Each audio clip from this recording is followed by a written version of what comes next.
अस्सलाम वालेकुम students, technical math master channel में खुशामदीद। अगर किसी बच्चे ने मेरा चैनल सब्सक्राइब नहीं किया तो सब्सक्राइब कर लें ताकि आपको रोज़मर्रा के लेक्चर्स मिलते रहें। आज का हमारा जो टॉपिक है वो है addition of matrix and second है multiplication of matrix. Addition of matrix क्या होता है और मल्टीप्लिकेशन ऑफ मैट्रिक क्या होता है। एडिशन ऑफ मैट्रिक हम ये देखेंगे कि कोई से दो मैट्रिक्स को ऐड कैसे करते हैं। तो सबसे पहले हमें यह पता होना चाहिए कि कौन से मैट्रिक्स हैं जो ऐड हो सकते हैं। तो उसमें जो पहली शर्त है वो ये है कि आपके जो दोनों मैट्रिक्स हैं उनका जो आर्डर हो, order will be same. Order जो हो वो क्या होना चाहिए, सेम होना चाहिए। दूसरा ये है कि हम उसके अंदर जो कोरस्पोंडिंग एलिमेंट होंगे, कोरस्पोंडिंग एलिमेंट वो ऐड करेंगे। ठीक है जी, ये दो चीजें। फॉर एग्जांपल आपके पास अगर एक मैट्रिक्स है ए, ये है 1 2 और बी है आपके पास 2 1। ठीक है, तो इसके अंदर हम देखेंगे इसका जो ऑर्डर है वो क्या है 2 by 1 और ये जो है ये है जी आपके पास 1 by 2। तो ये दोनों मैट्रिक्स ऐड नहीं हो सकते। क्यों? क्योंकि ऑर्डर ही सेम नहीं है।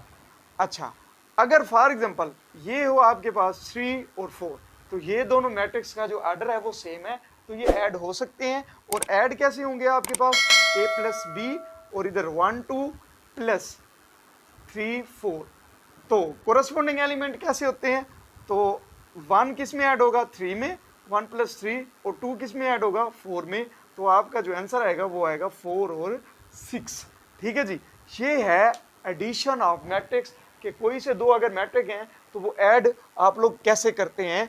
अगर ऑर्डर सेम नहीं होगा तो आप लिखेंगे कि ये दोनों मैट्रिक्स आपस में ऐड नहीं हो सकते क्योंकि इनका जो ऑर्डर है वो सेम नहीं है।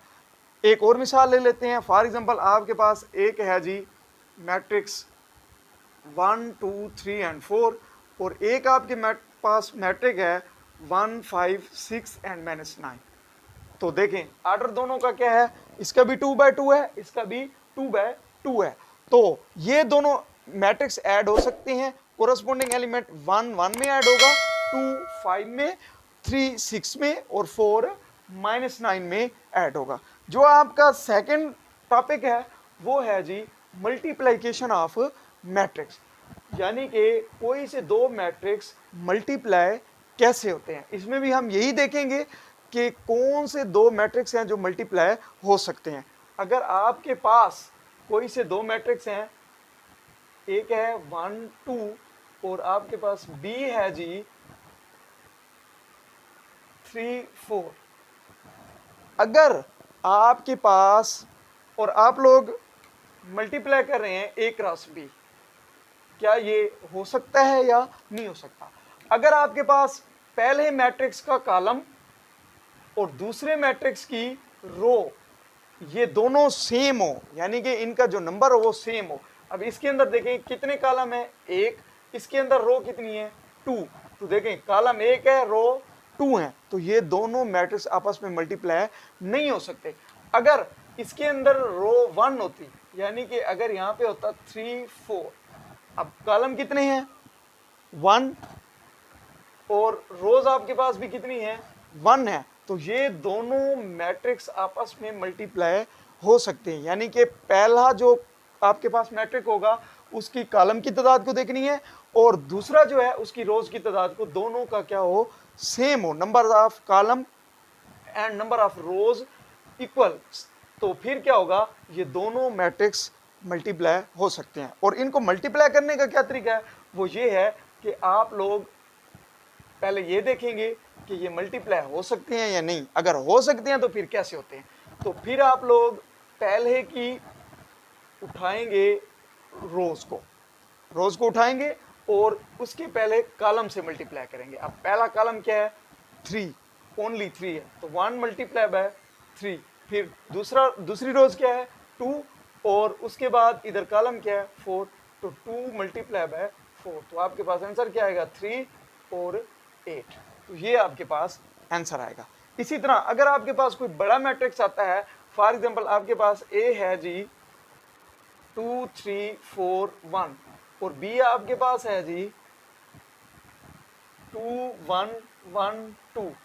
अब देखें, अब ये ए क्रॉस बी हो सकता है, पहले ये देखना है इसके अंदर कॉलम की तादाद कितनी है 2 और इसके अंदर रोज की तादाद कितनी है 2, तो ये ए क्रॉस बी हो सकता है। लेकिन होगा कैसे, वो इस तरह होगा कि ए क्रॉस बी आप लोग कैसे निकालेंगे, पहले की उठाएंगे रोज, पहले एलिमेंट को पहले एलिमेंट के साथ इधर से कॉलम उठाएंगे, 2 को 2 से मल्टीप्लाई करेंगे और दरमियान में लगाएंगे प्लस का निशान, 3 को किससे मल्टीप्लाई करेंगे 1 से। अब देखें पहली रो खत्म हो गई, अगर इसका दूसरा कॉलम ना होता फिर हम इसकी दूसरी रो पे आ जाते, लेकिन इसका दूसरा कॉलम अभी बाकी है तो इसी पहली रो को दूसरे कॉलम से भी मल्टीप्लाई करेंगे, उसका भी यही तरीका है, 2 को किससे मल्टीप्लाई करेंगे 1 से, प्लस 3 को किससे करेंगे 2 से। ठीक है जी। अब ये देखें पहली रो खत्म, इसके दोनों कॉलम भी खत्म। अब सेकंड रो उठाएंगे, इसको भी पहले कॉलम के साथ और दूसरे कॉलम के साथ। अब देखें 4 किससे मल्टीप्लाई होगा 2 से, प्लस 1 किससे होगा 1 से, इसी तरह 4 किससे होगा 1 से और 1 किससे होगा 2 से। तो फिर इनको हल कर लेंगे।